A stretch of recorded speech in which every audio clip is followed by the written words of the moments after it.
안녕하세요. 여러분은 12살 때 무엇을 하고 계셨나요? 아마도 여러분들은 친구들과 뛰어놀고 만화책을 보고 숙제를 미루며 하루를 보냈을 겁니다. 그렇지만 어떤 아이는 달랐습니다. 12살에 쇼팽을 완벽하게 연주하고 대학 수준의 수학 문제를 척척 풀어내는 IQ 180의 천재 소년이 있었습니다. 사람들은 그를 비투스라 불렀어요. 신동 천재 기적, 온갖 화려한 수식어가 따라다녔죠. 그런데 여기서 놀라운 반전이 기다리고 있습니다. 어느 날 이 천재 소년이 가장 중요한 연주회 무대에서 갑자기 쓰러져 버렸거든요. 병원에서 검사를 받은 결과 의사가 충격적인 말을 했습니다. IQ가 갑자기 180에서 100대로 떨어졌네요. 갑자기 천재에서 평범한 아이가 되어버린 겁니다. 그렇지만 정말 그럴까요? 혹시 이 모든 일이 12살 소년의 계획이었다면 어떨까요? 과연 그는 정말 바보가 되어버린 걸까요? 아니라면 이 모든 것이 그의 치밀한 연기였을까요? 지금부터 들려드릴 이야기는 단순한 천재 소년의 성장담이 아닙니다. 이것은 12살 아이가 어른들을 완벽하게 속인 놀라운 속임수의 이야기입니다. 여러분이 이 이야기의 끝을 듣고 나면 아마도 이런 질문을 하게 될 거예요. 과연 누가 진짜 똑똑한 걸까? 그럼 12살 소년 다니엘의 믿을 수 없는 이야기를 시작해 보겠습니다. 다니엘이라는 이름을 기억하세요. 아무도 그를 그 이름으로 부르지 않았습니다. 사람들은 그를 비투스라 불렀어요. 마치 인간이 아닌 어떤 신비한 존재처럼. 그가 뭘 했길래?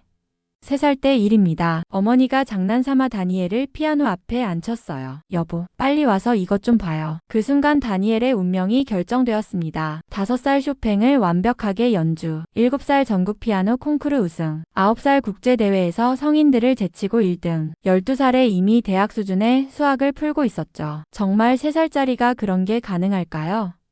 아니면은 다른 무언가가 있었던 걸까요? 사실은 다니엘은 처음부터 달랐습니다.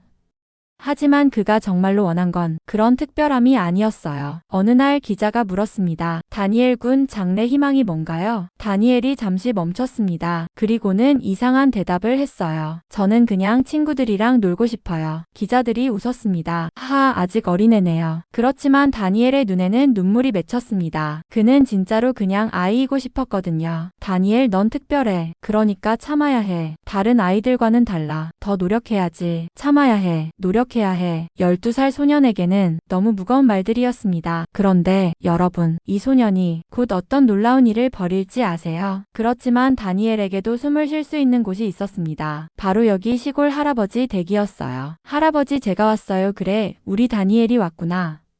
할아버지는 신기한 분이었습니다. 다니엘을 볼 때 천재가 아닌 손자로 봐주었거든요. 할아버지, 이게 뭐예요? 비행기 모형이란다. 같이 만들어 볼까? 처음 다니엘은 피아노가 아닌 다른 것을 만져봤습니다. 서툰 손으로 나무를 깎고 본드가 손가락에 붙고 모형이 삐뚤빼뚤하게 만들어졌어요. 할아버지, 잘 안 돼요. 괜찮단다 다니엘아, 처음부터 잘하는 사람은 없단다. 그 말이 다니엘에게는 혁명이었습니다. 잘하지 못해도 괜찮다고? 평생 완벽해야 한다고 들어왔던 다니엘에게는 그 말은 마법 같았어요. 할아버지, 비행기는 어떻게 나는 거예요? 자유롭고 싶어서 나는 게 아닐까? 자유라고? 그 단어를 들었을 때 다니엘의 심장이 뛰었습니다. 나도 자유롭게 날고 싶어요. 할아버지가 다니엘의 머리를 쓰다듬었습니다. 그럼 당연하지, 할아버지가 태워주마. 진짜 비행기에 말이야. 다니엘은 이미 그때부터 계획을 세우고 있었던 겁니다. 어떤 계획이냐고요? 곧 알게 되실 겁니다. 할아버지 댁 근처 작은 언덕에서 다니엘은 특별한 누군가를 만났습니다. 안녕 다니엘? 돌아보니 또래 여자아이가 서 있었어요. 갈색 머리에 호기심 가득한 눈동자의 다니엘이요. 나는 이사벨이야. 그런데 신기한 일이 일어났습니다. 이사벨은 다니엘을 보는 눈이 완전히 달랐어요. 천재를 보는 눈이 아니라 그냥 친구를 보는 눈이었죠. 너 피아노 친다며? 들려줄래? 여기엔 피아노가 없는데 그럼 흥얼거려도 돼. 다니엘이 처음으로 깨달았습니다. 아, 음악이라는 게 완벽해야만 하는 게 아니구나. 그는 이사벨에게 실력이 아닌 마음을 들려줬어요. 와, 정말 예쁘다. 그 순간 다니엘의 얼굴이 빨개졌습니다. 그 뒤로 매일 둘은 언덕에서 만났어요. 다니엘, 넌 뭐가 되고 싶어? 다른 사람들이 물으면 늘 대답하기 어려웠던 질문. 하지만 이사벨에게는 정직할 수 있었습니다. 사실 그냥 자유롭고 싶어. 자유롭다는 게 무슨 뜻이야? 그건 비행기처럼 어디든 갈 수 있다는 거야. 이사벨이 하늘을 올려다봤어요. 그럼 우주 끝까지도 갈 수 있을까? 할아버지가 그렇다고 했어. 그 여름 다니엘은 생애 처음으로 행복했습니다. 하지만 여러분, 이 행복한 시간이 다니엘로 하여금 무서운 결심을 하게 만들었다는 걸 아세요? 그는 깨달았거든요. 진짜 나로 살기 위해서는 가짜 나를 죽여야 한다. 과연 12살 소년이 어떤 무서운 계획을 세웠을까요? 행복했던 여름이 가고 다니엘은 도시로 돌아왔습니다. 그리고 가장 중요한 연주회가 기다리고 있었죠. 다니엘, 이번 연주회는 정말 중요해. 해외 음반사 관계자들도 온단다. 하지만 다니엘의 마음속에는 전혀 다른 생각이 있었어요. 연주회 전날 밤, 다니엘은 연습실에 혼자 앉아 있었습니다. 하지만 다니엘은 연습을 하고 있지 않았어요. 다니엘은 계획을 세우고 있었습니다. 어떻게 하면 완벽하게 실패할 수 있을까? 여러분 상상해 보세요. 12살 소년이 자신의 재능을 의도적으로 숨기기로 결심한 상황을요. 이건 어떤 면에서는 완벽한 범죄였어요. 연주회 당일, 화려한 콘서트홀, 정장을 입은 수백 명의 관객들, 플래시가 터지는 카메라들. 다니엘 준비됐지? 다니엘이 고개를 끄덕였습니다. 하지만 그의 눈에는 이상한 빛이 있었어요. 이제 비투스는 죽는다. 무대로 걸어나가는 다니엘. 수백 명의 시선이 그에게 집중되었죠. 피아노 앞에 앉았습니다. 손을 건반 위에 올렸어요. 관객들이 숨죽여 기다렸습니다. 그런데 다니엘이 연주를 시작하지 않았어요. 5초, 10초, 15초. 그때였습니다. 다니엘이 비틀거리기 시작했어요. 어지러워. 쿵. 무대 바닥에 쓰러진 다니엘. 하지만 여러분, 정말로 다니엘이 기절한 걸까요? 병원 응급실, 의사들이 다니엘을 검사했습니다. CT, MRI, 혈액까지 검사했어요. 하지만 아무 이상이 없었어요. 이상하네요. 몸에는 전혀 문제가 없는데 그때 한 의사가 제안했습니다. IQ 검사를 해보는 게 어떨까요?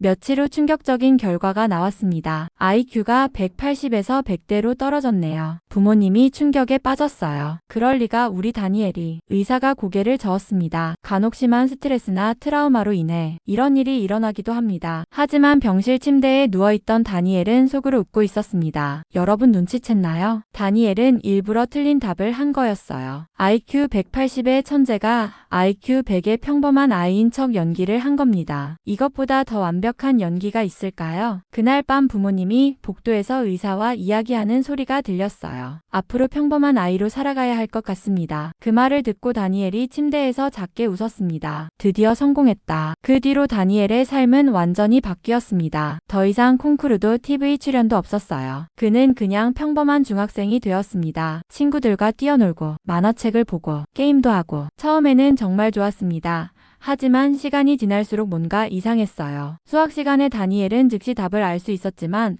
모른 척 해야 했어요. 음악 시간에 손가락이 저절로 움직였지만 참아야 했습니다. 다니엘, 너 피아노 칠 줄 몰라?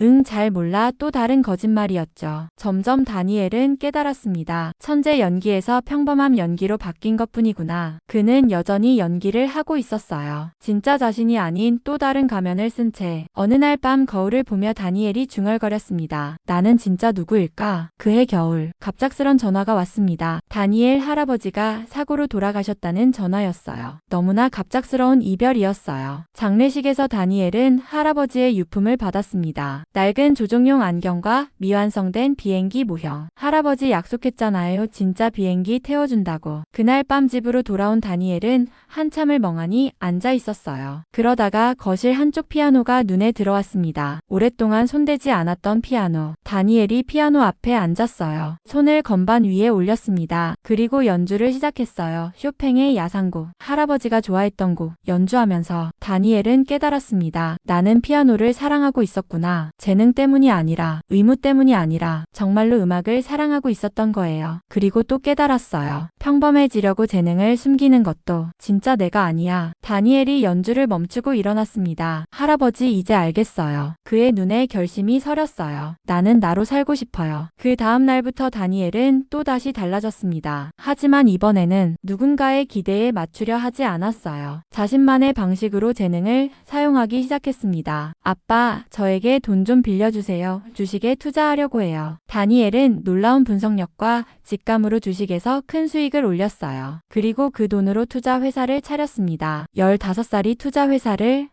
언론들이 화제로 다뤘지만 다니엘은 개의치 않았어요. 그에게는 더 중요한 목표가 있었거든요. 바로 아버지를 부당하게 해고했던 그 회사. 다니엘은 그 회사를 인수하기로 마음먹었습니다. 몇 년이 흘렀습니다. 그리고 마침내 인수 완료되었습니다. 다니엘이 정말로 그 회사를 인수한 겁니다. 기자들이 물었어요. 이것이 복수인가요?